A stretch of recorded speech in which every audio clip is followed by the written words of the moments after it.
Here we are. Man, it's awesome. How was that? That was probably the most exciting open ever in the history of opens. That was the open. Tonight, we're gonna have a great show. You're here Tuesday night on the chain with Jeff and Chip, and we are going to be talking about China, the USA, the digital currency wars. We're going to dive into some of the things that are going on, and it's all getting ready to start right about now.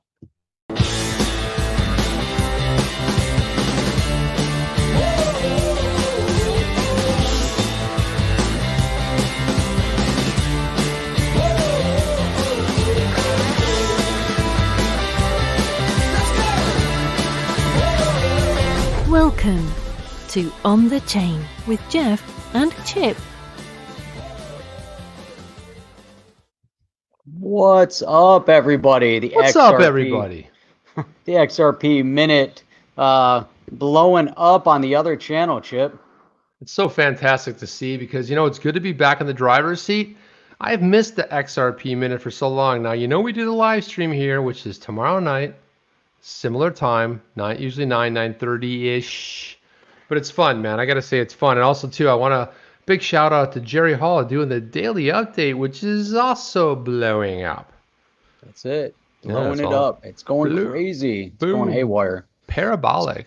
Man, parabolic. So talking about parabolic is this whole thing going on right now between China and the US. On one side, you've got China starting their trials for a digital currency, and it looks from all perspectives like they're trying to take the US dollar head on.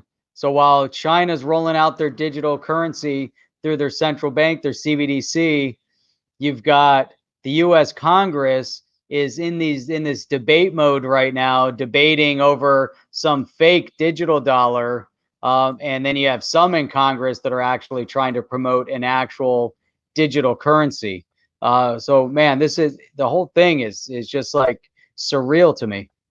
It is. And think about this. I mean, look at the ones that are proposing something blockchain based. They're under the age of 200, okay? They're younger people that sort of skew a little bit on the younger side. And it's like if you compare those people versus the people with the walkers and they're like, what's Bitcom? These kind of things like Maxine Waters. It's a very weird thing that we're witnessing right now. But this digital dollar, hang on a second, I gotta adjust my thing here. It was blocking my view from you, Jeff. I can't have that. That you're trying to poke me. Let's try to poke you in the eye. I was squishing your head. Squishing your head. What's up, Tony from Thinking Crypto? Glad to have you on, man. Thinking Crypto. Tony did a great. It was on.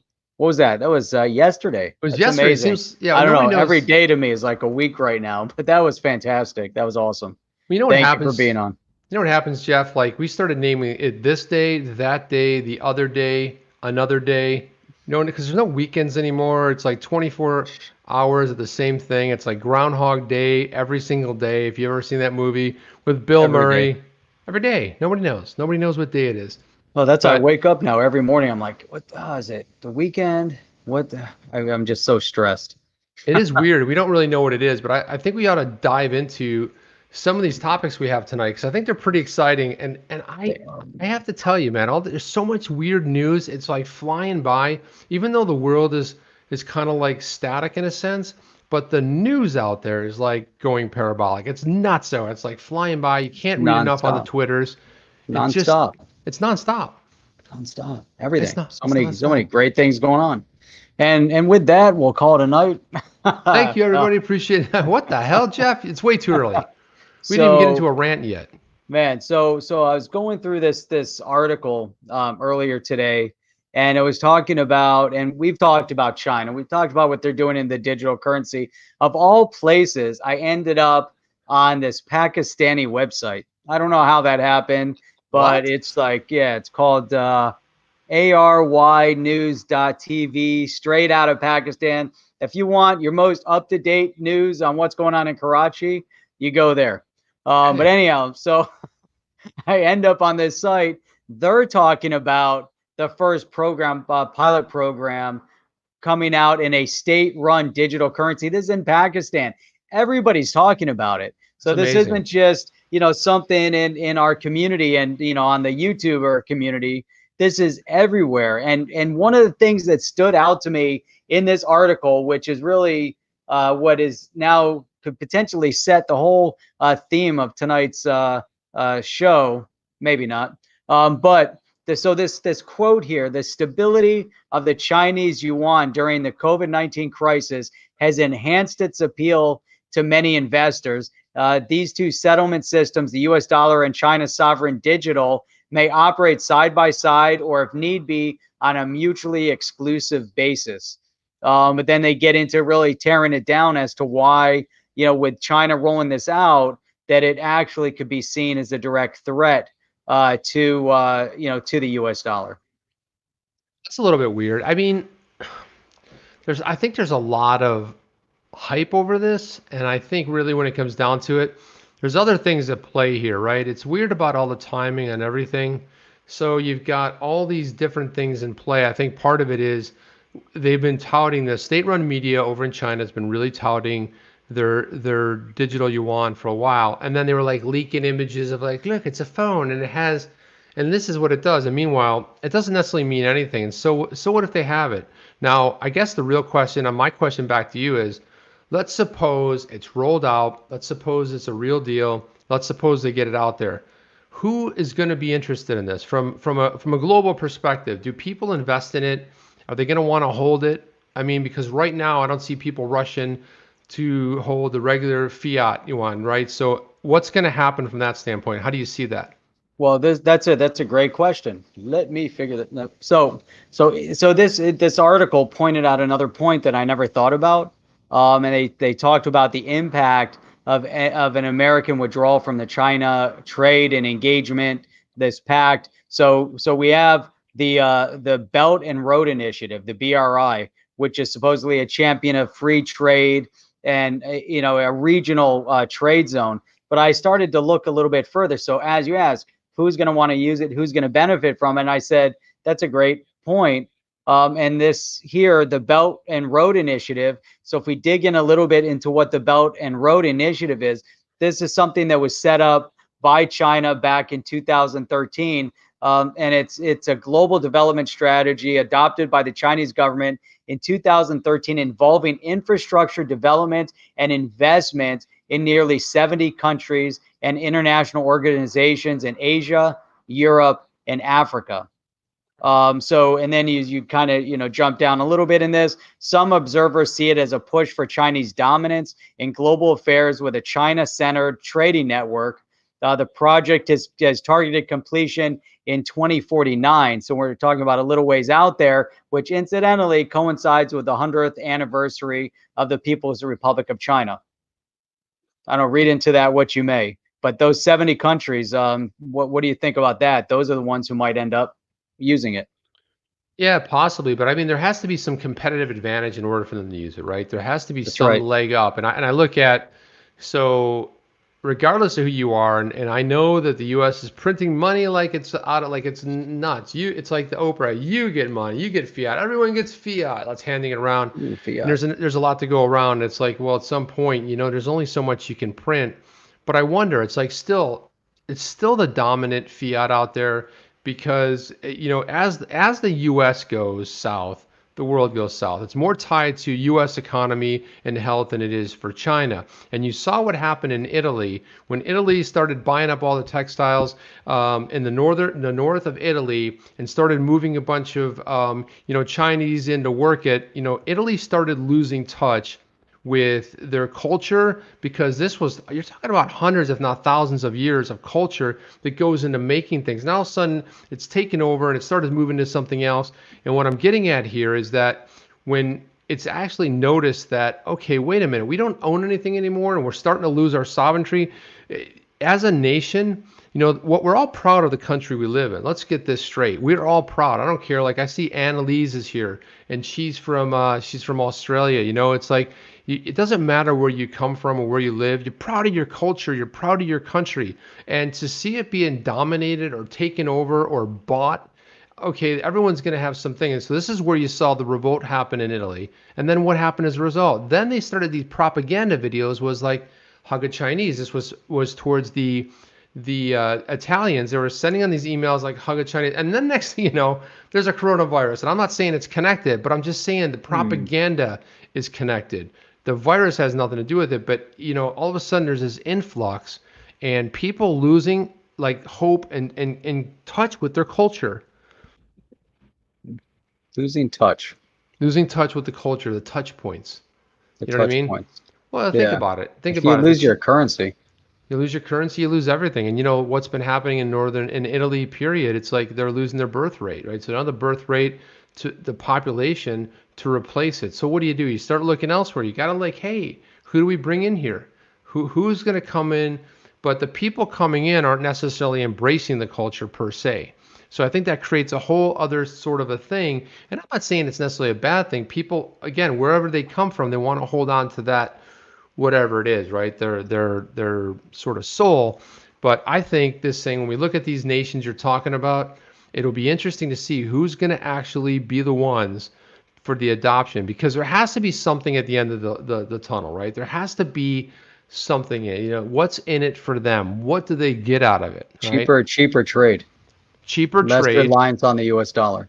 Yeah, okay, but then what do they end up with? They end up with crap products, they end up with knockoffs, they end up with masks that are counterfeit, 7,000 of them coming into their country. That are testing at 15% instead of 95%. Correct. They're not the N95 masks. They're not blocking what they're supposed to. And I think right now the people are getting a little bit tired and they're getting a little bit angry. There's a lot of anger going out there right now, Jeff. There is a lot of anger. And incidentally, I spoke to another factory owner over in Shanghai today. And you know what they're doing? You know how the fake masks come over here? These guys are really innovative. They go onto the CDC website. They locate all those the companies that are registered by the FDA. They look up their FDA registrations online. They duplicate them, and then they sell their masks that have the rate they can't even pass 15% blockage ratings. And that's how 65% of the N95 masks in the U.S. are fake, unfortunately. And those are coming out of China. So tell me again, what the initiative is. Like you said, cheap product, knockoff product, and here they are. They're pumping, and the government has oversight. So the one factory owner I was talking to, I said, okay, what's your production, right? And he's a smaller factory, and his production is about 30,000. Oh no, what did he say? His production was 50,000 a day. And he said, hey, 50,000 a day is awesome. He said, oh no, well, wait a minute. The government actually takes 40% of that. Oh. 40%. The government comes in and takes it, and they nationalize 40% of the production. And that's kind of a standard procedure throughout China with these factories right now. So it's crazy. So imagine if they're operating like that here, how are they going to operate with their digital currency in other parts of the world? Well, that's certainly some cause for alert there. Phoenix Starboard says USD is coming down as a GRC regardless of China's actions. It's run its course historically speaking at the end of its life cycle, like the British pound did as well. And I think to a certain extent that might be true. I'm not so sure. It's the life cycle, I think, expired a while ago, right? I think there's a lot to be said about where it's going, but it's interesting that throughout this crisis, all of a sudden the Fed gets pulled into the Treasury. Powell is now answering to Mnuchin, and I think what we're getting ready for is some type of a reset. Don't know what it looks like. When you're starting to lobby to put your own people inside the Fed, and people who are interested and are really about gold backed, I think when you get into that type of a scenario, then I think it starts becoming very interesting. But this debt ridden system that happened in 1913, I mean, usually these things don't last this long, 30, 40, 50 years, and we've surpassed 100 years. I mean, obviously it changed up in 71, getting off the gold standard, but I think right now there's a lot cooking out there. I'm hearing all kinds of rumblings out there that people are talking about a possible reset, right? What would that look like? I don't know. I mean, it's crazy. This is all. I'm still trying to wrap my head around this idea of an economic reset, because before all of a month and a half ago, I thought it was more on the conspiratorial side that we're not going to see a global economic reset. But now the more I see this, and a lot of it, we brought it up on the show before. I know, D and I's talked about it. Others have talked about this global economic reset, and now it's all coming to fruition, because now we're in a position where um, eh, you almost have to have a global economic reset. And and it's crazy too, because I think about who's winning in this whole scenario, right now, where you have a lot of people are out of work around the world. It's not just an issue felt here. So what's going to happen? And one of the things they're talking about, food shortages, or there's going to be issues that are really going to impact other countries a lot more than are going to impact the U.S. when we come out of this. The U.S. will be able to come out of this a lot faster, but still, the economic ramification of what has been done by shutting down economies, and again, there's we have to look and say who's winning in all of this. The banking systems seem to keep going along, and they're the only ones that keep absorbing the money at the top, which I'm trying to figure that part out. So where you have a lot of people unemployed, the whole government shut, everything's shut down, but yet people are still, paying their mortgages. People are still paying their car loans and all of that, regardless, employed, not employed. You still have those obligations. But so now we're going to be in a scenario where it's a large percentage of people that can't pay, but yet, or they have been paying, and so the banks are absorbing all that all that money, all those payments. And I'm just trying to figure out how that looks on a global scale, because again, it's not just here in the US, it's a global thing. And what is that going to do? Again, I don't want to say it's a transfer of wealth, because you bought this product, you need to pay back the product because the bank lent the money out. But at the same time, when the whole economy shut down, and there's only certain segments of society that are still generating income, there's a big imbalance, which upsets everything. So that's where, I don't know. I mean, it's just a crazy thought process to start walking down.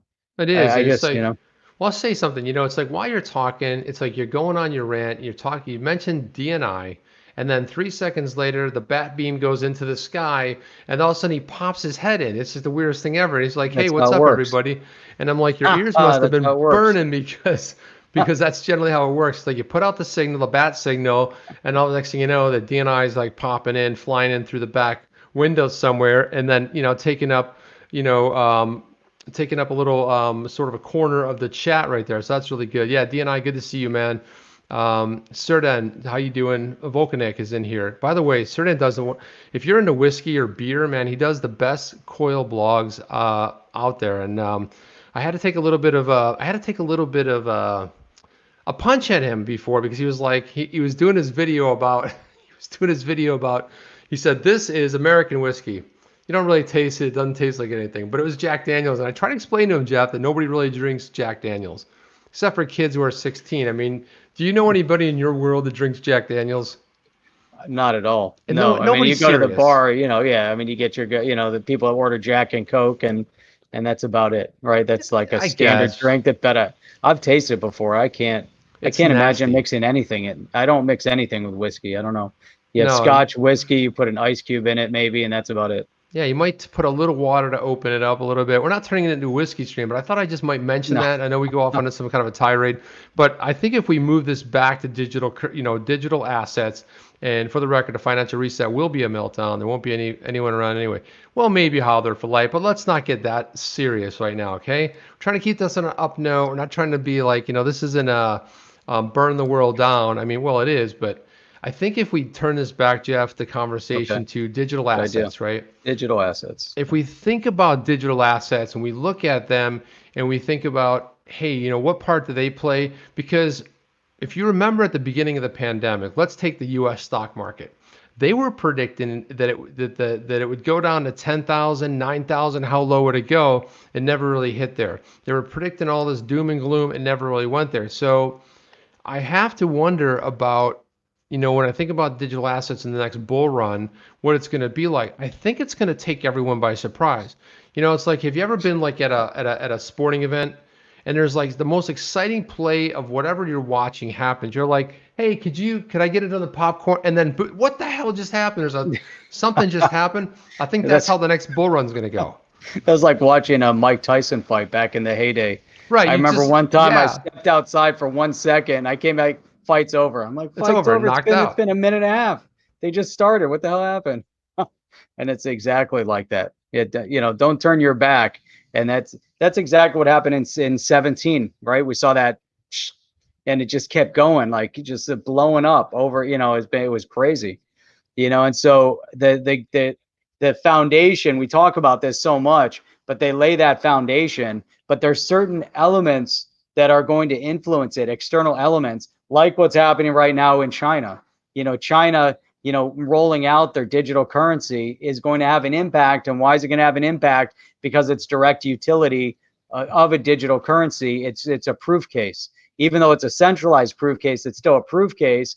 Now, the thing is, the reason why it's going to go a little parabolic is because the US can't stand by and watch as China rolls out their first digital currency, which is exactly why, the whole lie of that digital dollar was a little bit nonsense. But there's actually a really good article by this Max Raskin. It appeared on CoinDesk. He's an adjunct professor of law over at NYU. But he pointed out, and you can dig in and look at this, but a bipartisan group of U.S. congressmen actually wrote to Treasury Secretary Mnuchin, urging him to consider the use of blockchain technology in administering the federal government's coronavirus response.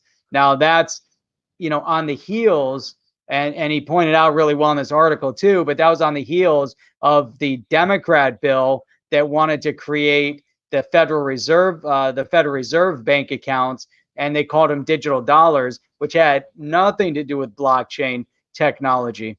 So, it's interesting. So they understand also. I mean, here they're talking about the coronavirus response, and they know, what does the blockchain aspect of it brings a little bit of transparency, speed of transaction, and more, obviously. But it's also, if they're able to do that. So imagine if you have like Warren Davidson and some of these other guys and Darren Soto that were behind the Token Taxonomy Act and have been going after the Bitcoin guys, like Maxine Waters, and they're like, you got to get on board with the Token Taxonomy Act. You got to get on board with the blockchain and the cryptocurrency or the digital currency, and their response is, ooh, the digital dollar. But now these guys are bringing it to Mnuchin. And imagine if they just get that little bit in and they are able to say the next rollout of the payments or the next rollout of whatever response is going to be through, for the coronavirus, whatever financial response ends up being in a blockchain environment. I think that could be, it's interesting, every little win, but that opens up, the conversation again and a more rapid conversation towards the Token Taxonomy Act and making sure that they address now the regulatory aspect of it, and they have to focus on what China's doing. It's all packaged in one. It is, but I think, it's like right now we see a lot of infighting. You did this, you did that, I don't like you, punch you in the face, punch the other guy in the face, trying to one up each other. And it's just all fighting, it's all infighting. It's like you think about, hello, we the people, we're standing here, we're hoping you're going to get something done. I honestly don't see anything happening with regulations, not even close, until after the election. I think things will settle down a bit. I think we will start to see something happen, but I'm not exactly sure that anything gets done. I mean, everybody has a good vested interest, and I wonder about governments. We've talked about this before, but do they really care to get on blockchain, because you're going to track everything and track where their money, because I want to know what they're investing in. This little scandal we had back in February before, we had a bunch of senators, mostly Republicans, some Democrats, that were getting out of positions in stock they held. Why were they doing that? Well, I'll tell you why they're doing it, because they were privy to some very valuable information, which was a little beer virus. And by the way, today is, do you find it a little bit weird, Jeff, that today is Cinco de Mayo, it's Taco Tuesday, and we got all messed up because Awesome. of a beer-related virus called Yeah, Corona? that's right. That's right. Is there a connection there? I think there's some kind of conspiracy. I think we got to deep dive this. It's very We strange. definitely have to deep dive the Cinco de Mayo. Hang on one second. I'm going to put you on. You put me on mute. Where's he going? I don't know where he's going. All right, so I don't know where you're going with that, with the Cinco de Mayo thing, but anyhow, so what I'm also looking at, and I think this is really interesting, because as we're starting to see development in the space, as you're starting to see, everything, with the rollout of the central bank digital currency in China, and you got all these things happening, then at the same moment, and this was another article came out a couple days ago, which it's amazing. You start seeing, we're talking about this floodgate of news that's been coming out. But this one I thought was really amazing, because now we're talking about cross-border transactions, and the title of this article is Beyond Bitcoin and Ethereum, international companies are reportedly turning to digital currencies for cross-border transactions. Now, before we get all excited about what those are, we're actually in the focus here is on stable coins. Now, if you think about it from a corporate perspective, then they're not utilizing a Ripple net, they're not transacting other people's money. Maybe they're moving their own money. Maybe they're buying and selling product. And in order to facilitate that process, they need a solution. So in this case, and this is in the article, is alluding to the fact that they're actually utilizing stable coins in order to complete the transaction for cross-border transactions. And I thought it's really interesting. Now, the question is, because they haven't really they don't go into depth in the article, but I think it brings up and highlights a lot of great points, because it's something that, at least I've really highlighted before, which is the utility of it. And when we look at RippleNet, we look at XRP, the base concept of the RippleNet is cross-border payments, but it's financial institutions, it's banks, it's not corporations. So now you have corporate institutions that are also, working in the space, and they say, hey, you know what? There's this digital currency that's out there right now, and maybe this is a great way of completing our transaction. Maybe this is a great way of streamlining our transactions, decreasing costs, speeding up the availability of funding, speeding up the availability of allocation of product.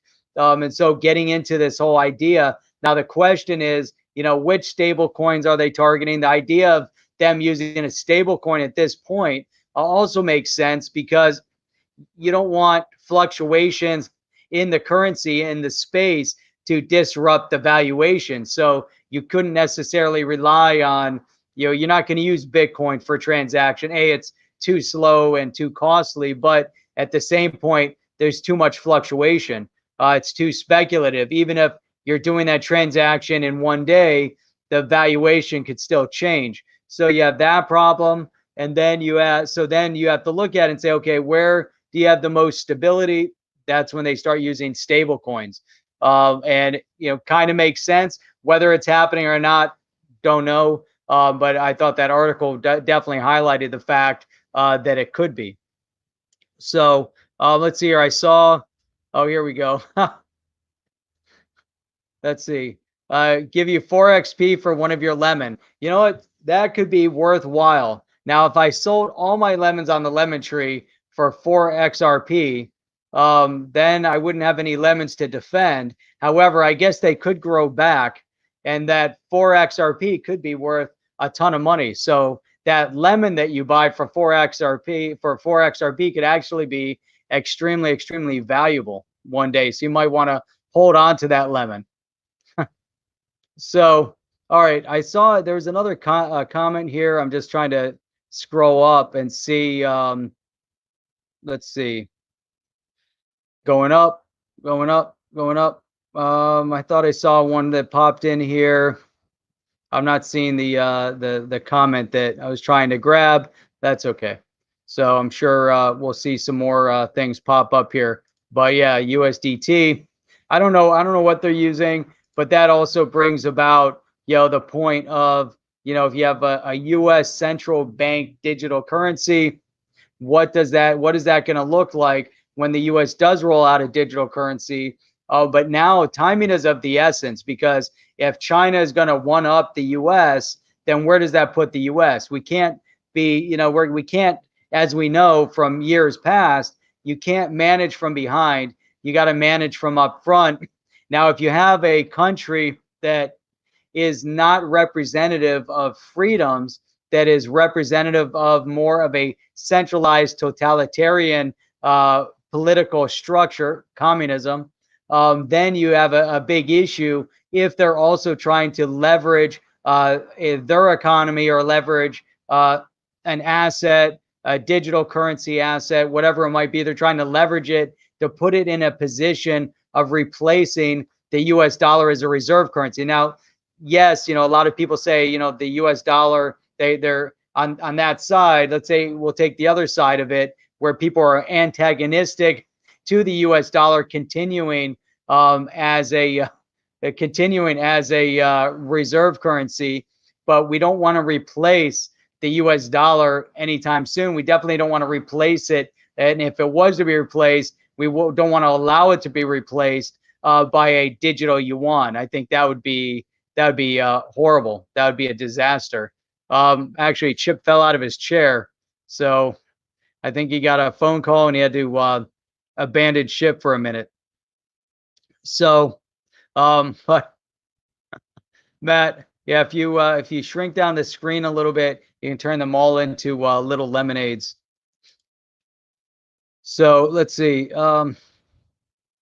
Chimp went to feed the meter. He left. Yeah, the car's out on the street. So here we go. This is interesting too. Fed Chairman Powell is on record after the China CBDC announcement that the Fed doesn't see a need. So that's interesting. And Powell was also against it. When we were talking about, so that was their announcement, but he was also against even the faster payment network. Forget about just the a digital currency. But when Libra came out and they brought Libra in front of Congress, and even you heard statements from Jerome Powell at that time where they're dragging their feet as well, doing absolutely nothing for the faster payment networks, which is interesting. XLM, this is interesting. So I'm going through this chat, and so this is good. There definitely a lot of good points and questions being brought up. We're talking about this ongoing war, between the U.S. and China right now. It's more of a currency war, but there's so much more tension that's going on. And as you start reading, through all of the different alignments that are going on globally. But anyhow, Ryu says, what role will XLM play? And people have differences of opinion as to where XLM will fit.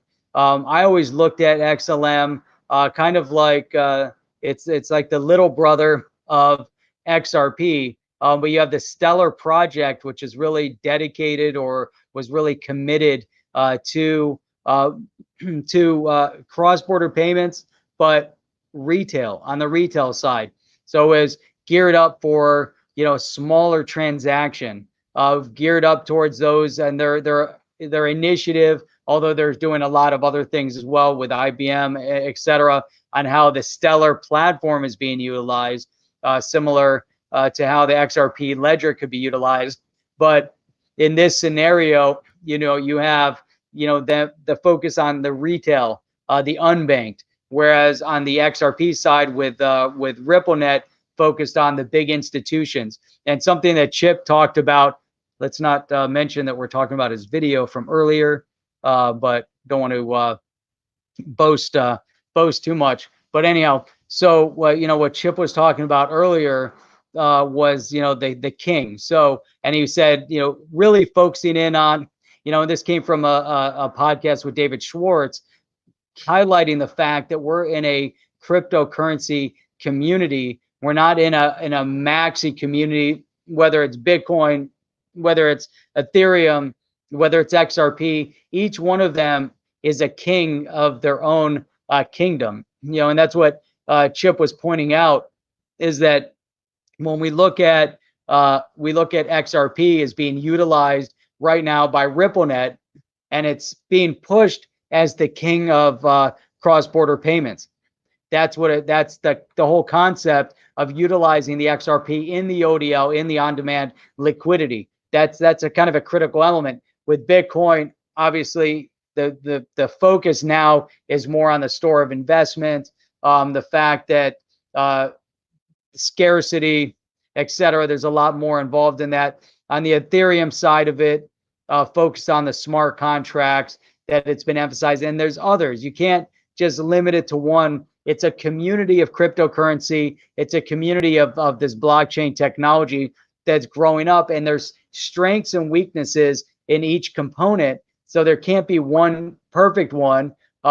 You can say that we like this technology. We're preferring this digital currency because of its impact that it could potentially have globally. So if we look at like XRP utilized in the ODL solution, could have a massive impact. Whereas with XLM, maybe the jury's still out.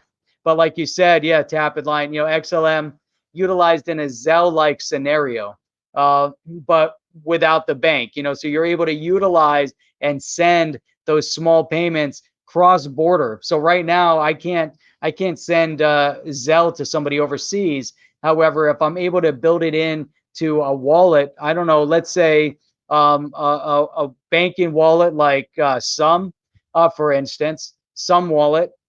Did I say somewhat? Some, I can't pronounce. I don't know. It's pronounced Zum, Sum. But if Chip wasn't muted, he'd probably help us with the pronunciation. But it's probably Zum or Sum. It is either Sum. way, but it would be a great wallet. Yeah, the Sum wallet. Sum of all portals. Sum of all wallets. It was Sum wallet, but I couldn't remember which wallet. It was just Sum wallet. I found it randomly. But anyhow, that would be the perfect opportunity, for the XLM is to utilize. Whoa. Bam! What? Bam. What was that? I don't know. Man, I'm sitting here in the dark, and I don't even. Everybody's like, "Where'd Chip go?" And I said, "I don't know. He fell out of his chair, and that was no."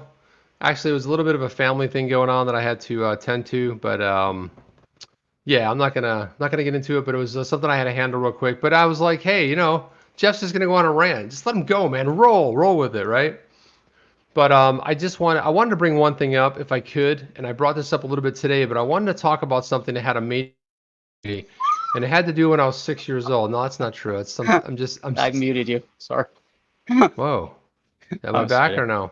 What's that? No, I just for a second. Go ahead. Oh, just for a second? Wow, you just being a prankster. I see. Just being a funny little prankster.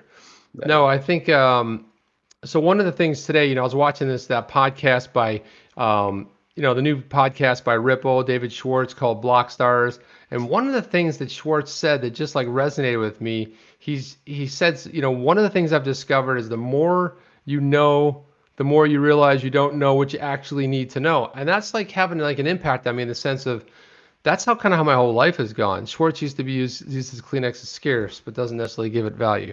Jake from State Farm. Is that Jake from State Farm? That's what I got to call Jake from State Farm right there. So Jake from State Farm right there. Or is that from the deep state? Or what state is that from? That's like, he's like an anonymous state? And is it from really state? Knows. Is it like Penn State, Michigan State? Is it from a state? So there you go. So Jabbar Perryman says, hey, Chip, what is your YouTube channel? Well, this is our YouTube channel here, okay? But if you go down into the description there, we have 2 YouTube channels. So I do something called the XRP Minute, pretty much daily, right? That is our other YouTube. So when you hear us referring to it, that's the uploaded content. This is the live content, and also this is the premiered stuff. So yeah, well, thank you for asking that. I'm gonna be drunk, having a crap. Well, man, dude, I Wait, can't. it keeps jumping. I try to click on one thing and so Bananas over here is talking, or Darcy B, sorry, is drunk. And That's then okay. That's good. That's the best way to Simon watch B this. I'll said be he's honest with having you. a crappy day. Someone sent him some super chat because if not, he's going to be drunk. Nice. There's a lot of alcohol going on. I tell you what, alcohol sales are totally up. You know, I They're look at way up. Trapped online says Chip had to go unload the dishwasher. Okay. You know what happens? Look, we got things to do, you know, and what are That's you what gonna do? Sit happens. around listen to us all day? I mean, seriously, you got a life, you got to do something, right? Right in the middle of his stream. He's like, Right "Oh, in that's the right. I forgot to do the dishwasher." So you boom. just Hang got to on, make sure you calm hold everything in up. the. Wait a minute, I got to go do something, right? He's from State Farm. I saw his khakis. Wah wah. I like that. That's a good one. Legendary. uh, Boom. Legendary comes in and drops a legendary comment. Jake from the state is new to the show. That's good, man. New to your show, I like it. That's good too because today we're Jake from State. I love it. Subscribe if you are new here. Please click that subscribe button. That little thumb thing looks like this, but not like that because my thumb Yeah. does weird things, right? Yeah. And Hey, you can go over so to the other oh, channel sorry. and like us, like me, Serdan. Yeah, I wish I could throw your channel up here. Let me see if I can find it. All right. So here's the joke of the day. I thought I'd bring this one up, and I want to get your feedback on this. This was actually a couple days ago. Joke of 2 days ago. John McAfee is 99% certain he knows who Satoshi Nakamoto is. And I'm 99% sure he's never going to tell us. Pretty much. You He know said, what? yeah. By the way, I He read care. that. I liked it because it was really funny because the guy said, MFer, if you divulge my name, I'm not saying I'm Nakamoto, but if you do, I'm going to have to hire police. It's going to be crazy. My life's going to be online. And then he was basically saying that, no, it doesn't matter who it is. You can't really divulge their name. I think at this point, it would be crazy. I think their life could be in danger. Because that's some people show up and like, where's your keys? Well, I want to know where your wallet's at, man. Tell us now. That's Not that right. anybody, I don't care if somebody was just like, I'm I'm Satoshi, and you're like, no, you're not. I don't even like right now if you could prove it. Watch, I'm gonna move one of my bags. You know, it's like nobody Yeah. cares at this So point. So Chip, here's something I thought about. They said that, there's this big bag of Bitcoins over there. They're sitting and untouched, and that's supposedly the Satoshi coins, right? Supposedly. Now, supposedly. Now imagine if they were, right? But imagine this. Imagine and I kind of brought this up on the chat the other night, and I've been thinking about this. It's kind of a crazy thought. People have brought up that Bitcoin could have been created by a government entity. And I said maybe, Bitcoin is actually created by the Patriot government entity that's combating in this whole deep state environment, right? Mm, Now imagine if you wanted to create this massively new banking system, right? Now, if you okay. created this whole Bitcoin environment and you're Satoshi because you're the government entity that is redoing and resetting all of the chaos, right? Getting rid of the deep state, you would have no reason to touch your holdings at all because that is also going to be then the basis on which this new economy could potentially be built on. It's a That's pretty your good. gold, Yeah, and it's going to be sitting there. That's your leverage. it's a pretty interesting theory. I actually like it, and probably think that that's why we really won't see it be touched for a long time. Um, I don't know. I have to think about that. I That's think pretty that's a deep. possibility. I mean, that's I Craig think Wright's just a clown, yeah, he's a now, clown. I mean, and now it's come out that he's plagiarized his PhD and whatever else he holds. look, I mean, I do think he's a bright guy. I just think I think he's a little bit off center. I think he's a little bit misguided in some of where he's going. But if you listen to him, he seems like an intelligent guy. I just think that like, why would you want to bring this on yourself? There's no way you can ever comply. You can never move any of that Bitcoin. And there's a lot of shady stuff going on too that I don't really want to get to in this one. But hey, I want to throw this up here. So Serdan Volkanek says, you guys, what's your opinion on David Schwartz saying that if he wasn't at Ripple, he would make a business go around Codius? Have you seen this? Where he's talked about this? I haven't seen that statement, but that kind of makes sense too. I saw it on a tweet, and he was basically, I think he was replying to somebody else's tweet saying that, yeah, he would, right now he doesn't have the resources. And he says, you can only do so much, but as a chief tech officer of Ripple, look, it's just like any kind of side hustle or kind of cool thing you kind of come up with. I mean, I think he's also behind that custody project. What's the name of that custody project they're talking about? I think it was, he's behind a bunch of other things, but I think he brings Right. up the point of like, look, I mean, if you can clone yourself and you can be at different places, I think the point he was Easy. really trying to make See if I can was find it. that if he wasn't working full time on building the world's greatest company in the history of companies to address the problem with cross-border payments, yeah, Yep. you might work on Codius. I think that's really where he's coming from. I don't think it was a disparaging comment by any means. I think it was just an honest comment. One of the things I like about David Schwartz is when you ask him something, he kind of just like, there's not really much of a filter. Yeah, yeah, I agree with that. It doesn't have much, but it makes sense though. I mean, it's another pet project, like you said, but it's a brilliant project. I It mean, is everything that's in here, decentralized apps, smart contracts, peer-to-peer hosting. I mean, really, when so what they're doing over at Ripple to be the basis of all cross-border payments, all transactions, all financial transactions moving forward, their objective is to have them going through RippleNet and utilizing ODL. That's their goal. Here, could you imagine what you could do with this?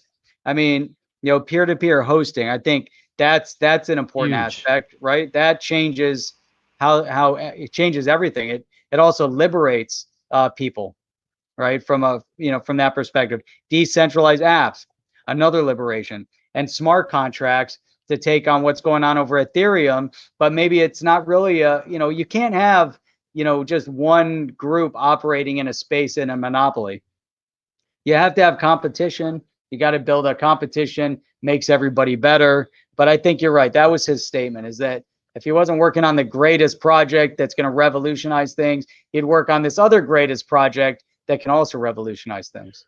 Why not then throw some resources at it? You had, for example, you had Jack Dorsey, who's the CEO of Twitter, and he goes like, "Hey, man, I have this side project. I think I'm just going to go over there and be the CEO of two things." And I'm not saying you could do it well, because there's going to be some suffering somewhere. You're going to be either doing this really well or this one. You're not going to be able to address it exactly the same. But I think that you can always throw resources. But one of the things about David Schwartz, he's like a mad genius, right? He's got so much going on. It's one of the things I really like about this new Blockstars podcast that he's hosting, because the questions are phenomenal. There's like so much in a question that he like tosses out there. He's like, "What do you think about the evolution about it?" I'm like, you're like, "What?" And people have to like, it's like somebody, if you're playing tennis and someone really boom smacks it back and you got to like hit that back. You're just hoping it goes over the net, right? You're not hoping for a miracle. You're just like, "Hey, I hope it drops on the other side of the net." And, I love the fact that he's doing this podcast because it's so much fun to watch him ask these questions. And I almost feel like people on the other side are a little bit stunned. They're like, they got to start talking and say something. You know what I mean? And embarrass themselves in front of them. Jake from State, what's he talking about, Jeff? Said, I believe that using XRP in the bond market will greatly increase the liquidity and increase the velocity of money like nothing else the world has ever seen. Very astute. That's, Very astute observation, Jake from State. I like that. Finish that, I though. Is like it that. State Farm from Deep State? What the hell is that? But I think that's very It's the good. I think state. it It keeps you would. guessing. Hey, so here's another good one too. So Jake from State says, "Hey, what's your take on Miguel Vs leaving Ripple? You want to run on that? Because No, go ahead. I have a thought. Well, my thought on Please that do, is good luck. like, look, everybody has a look at Catherine Coley. She left Ripple. She spent 2 years there, and she moved on to Binance. And if you know anything about Miguel Villas, first of all, he moved down. He's like now living between Jeff and I. He's down in Fort Lauderdale area. I'm a little bit north. Jeff's like right there next to him. If you look at what I he's think it's my done, neighbor. yeah, he's your neighbor. So he's fallen off the grid before. But again, I don't, so a lot of people like to read really into this, but, look at it from this standpoint. When you go work for a company, look, it's a job, right? It's whatever. And guess what? If you had the opportunity to fill your bags, like, I think he joined 4 years ago.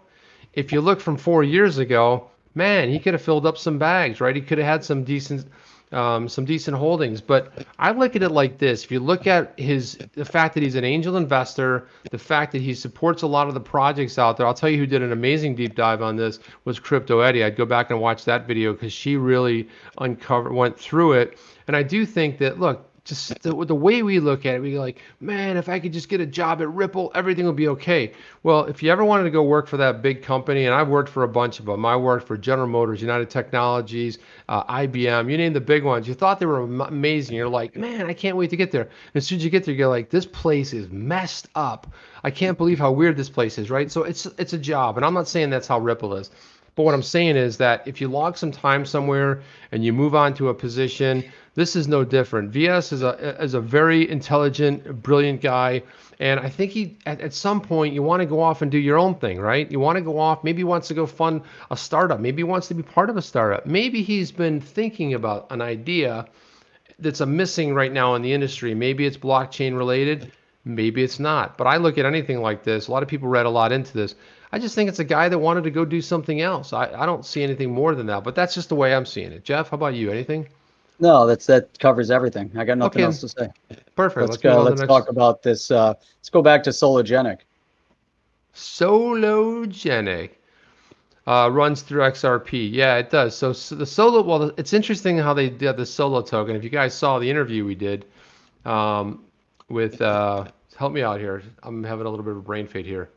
With the Sologenic guys. Yeah, the Sologenic guys. That's horrible. But I'll screw his name up, and I don't want to do that. But anyway, we did do an interview. It was a phenomenal interview. It was right before they rolled out. The Solo token, the way they're tokenizing stock is pretty interesting. And one of the things they said is it's not necessarily going to, the usage will not necessarily increase the usage of XRP. It runs through more of the XRPL ledger, XRP ledger. And I think that's really what its major strength is and strong point. And the Solo token, so they spun up the Solo token, which I actually love the idea of what they've done. And I think they paved the way for other industry and other people to do something very, very similar. Amazing. The fact that it's interoperable, right? It's very cool. Yeah. So I think that's my take on it. What's yours, Jeff? And that was Bob Rass and Reza Bashash. Yeah, Reza Bashash. Reza Bashash is it. I was like, I was gonna screw it. I was gonna butcher his first name, and I was like, Bashash. Reza Bashash. Yeah. So Reza was great to have on the show too. He was a lot of fun to interview. But that's a good Jabbar Perryman. It's a very good. You guys have some amazing. I always love the people that come in here. They always have some amazing observations, questions, which I really like to pop through and answer. Here's Eval. He said there's a rumor that Miguel Villas will be the R3 CEO, and that Ripple bought R3. Well, I saw a parody of that. I don't know if people are playing off of that about the R3 productions, and I don't know if that's necessarily true. But you never know, man. But I don't necessarily know it would have gone down that way. I think if they had acquired it, in fact, it's possible they acquired it. I'm not so sure that that's going down. And again, I've been sniffing around the internet looking for that, and all I saw was a Coil post, the parody site that did a little funny on it. So that's all really I found. So if you guys know something that I'm missing, love to hear it. I don't know. Let's talk about this for a little while. Why are people in Ireland so against Gemma O'Doherty when all she's doing is fighting for our country's rights? But you know what's great about Ireland is the beer, and damn right. Guinness and Jameson. Jameson is awesome. But did you realize that in Ireland you always think about Irish whiskey, Jameson, but there's so many different types of Irish whiskey that are popping up. It's amazing. Yeah, but I'm not so sure, Jeff, that was exactly the answer. So I know she's a journalist over there, but look, I mean, when you're fighting for rights, and you're going to be put on the hot seat. Anytime you're standing up and you're for the people, you become a threat. I mean, I don't really know the ins and outs of it, but I just know that if somebody's fighting for the right, like you have protests in the U.S., they're fighting to open the country. They're fighting to say, hey, we're not going to be repressed. So I got into it a little bit with a colleague of mine today. On a Cinco de Mayo virtual stream. We were doing a little bit of celebrating, a little happy hour stuff. And I had brought up the point of and Jeff, I want to get your take on this, but about the fact that our U.S. Constitution, you can't shelter somebody in place. There's nothing. What do you got there? Constitution. Oh, good. You got your pocket version. Nice. That is. I have it on my phone, Jeff. so I can search it. I like that better because I was like, but anyway, he basically it came up and I said, you don't have the right to shelter someone in place. He said, oh, but the Florida Constitution says something. Unless it's a health hazard, then you're allowed to do that. And I searched for it in the Florida Constitution, and I'm like, I can't find it in the Constitution where, because no state would supersede that. You can't. Do you know anything? I mean, what is he talking about? Well, a state can't override this. Yeah, So I'm I sure don't. You can write the state constitution, but the whole point is that it doesn't matter how bad things get. You know that the Constitution never goes on hiatus. So that's in the First Amendment, as we talked about before, is probably the most critical, and this is exactly why you can't force people to stay in their homes. That's exactly right, man. You just can't do it. But he was saying, well, no, under a health crisis, the Florida one, I'm like, it doesn't matter. It's superseded. You can't. Yeah, He you goes, no, can't. but It's a national thing. I mean, it's our Constitution. It's a federal issue. well, It's the not a point. state. The state can't override it. No, you can't. The point he was making, well, he goes, well, the state's rights. I'm like, well, a state can't overextend itself for what the Constitution is. I mean, let's be real here. Come on, man. You can't do stuff like that. It's No, yeah, insane. exactly. So Sardon's talking about Tullamore. That's a good one. Redbreast is another good one. Then they've got there's a whole bunch of good Irish whiskeys. There's a whole bunch of them, Jeff. And I got to tell you, if you're ever in San Francisco, man, you gotta pop over here. This guy right here has made me some. So they make the best Irish coffee. This is the Buena Vista in right off of the pier, the big hot spot over there. And these guys have these white lab coats. They line these puppies up. They make them. It's just amazing. Wow. And it was funny because my oldest daughter was there, and I said, "Look, I'm gonna buy you." I sent her some money via Zelle, by the way, and it wasn't the debacle that you and I had the other day. It was actually pretty instant. So I was like, bought her and a couple of her friends. I said, "I want you guys to go there," and that's what they use Tullamore Dew in there, and that's awesome. It really is. They do really look at these, and people go crazy for it. There's a whole art form that they make and the cream and everything. But I thought I would just show that because if you guys are ever in San Francisco, you got to head to the Buena Vista. It's just phenomenal. It's just a really That's pretty cool. It is badass, I got to say. So anyway, you think it's still open? Oh yeah, it's still open. They're making coffees through the COVID-19. They said hell or high water. They got their own constitution. They said, listen, Irish whiskey forever, and if you don't like it, we'll punch you in the face. No, I'm pretty sure they closed down, Jeff. Oh, come on. Yeah, but I like this. I like Jabbar said he's drinking Guinness right now as we speak, which is awesome. Boom. I had Guinness right before we started the stream. Yeah, and I remember when I was in Ireland, I had to get Guinness. I had the unique pleasure going to Northern Ireland too, going through the whole checkpoint and everything. It was weird because like when I crossed over to Northern Ireland, my phone changed to a different provider. It was like, and the next thing you know, it had whatever the new provider was. And I went to this massive party up there at a shipyard. That's where they helped build some of the Titanic up there. And I think I've talked about this before, but this is one of those things where you got to take, and if someone says do something, you're like, I'll do it. So this is before I was in a Game of Thrones, and they said like, hey, there's the iron, the iron chair, whatever it's called, and there were the tables where at the red wedding where they had and that's where we sat and ate lunch, and I'm like, yeah, who cares? It looks like the same. And then when I saw it, I was like, dude, when I actually watched the series, and I was like, shit, and everyone's taking pictures, and I'm like, who cares? I'd rather sit over here and drink some Irish whiskey, which isn't a bad thing either. But I was like, Jeff, this is one of the things you always got to take advantage because, like, you're like, I'll get back there someday, and then someday never happens. Someday. The world burns down with some kind of a virus thing. The zombie apocalypse and then that's happens. it. Then you're done. That's it. Yeah, exactly. You're feet up, and you're done, right? Stay here, Richter. Richter's got to go prepare, go to sleep. Richter's got to prepare. Late. He's got to get up early on the farm. He got to get the chickens going early, collecting the eggs. Got to do some planting, rolling over the fields. I don't know. No, Richter, we'll have to stream for him. We'll have to have Richter on sometime. Talk about that farm of his. I'd love to hear about it. I would That'd be great. Because I love farms. That's like my next move to buy a farm. I don't know anything about it. I'm sure it's going to be city boy tech guy. Like I guess I can do streams on getting my ass beat by whatever it comes at me. My farm is going to have overgrown grass on it. Yeah, I'm gonna get. I just want a sickle because those things are badass. Just first of all, the name is cool. Then you just like chop things down. Yeah. I mean, I always think about you get a farm. That's why farming to me. I mean, you have the farms here, but man, going over to Ireland had the best farms. It's like the greatest thing. So if you notice how green everything was. It's the best. I can't stop going back. It's like it just keeps drawing me back to Ireland because of, how great it's so lush over there. It's The Guinness lush. is better over there, and it's just like there's sheep everywhere running around, and you're driving. The first time I was there, I said, all I want to do is just drive down a road and have a bunch of sheep in the middle of the road. And we did that like day one. We got there like 6 Bunch of a.m., sheep in there. got the car, went to the hotel, dropped our stuff off, went driving around, got sheep. I said, that's it. I'm good. I saw the sheep in the road blocking my car. I'm good to go. So Jabbar Perryman says, check out the vertical farms when you get a chance. I'll have to do that. I'll definitely have to do that. And That's I had cool the same too. sort of epiphany too, is driving up the coast of Wales and going up there, seeing castles and everything. I was just like blown away by how it's like greener than anything you've ever seen. Wait a minute. What's Legendary saying here, Jeff?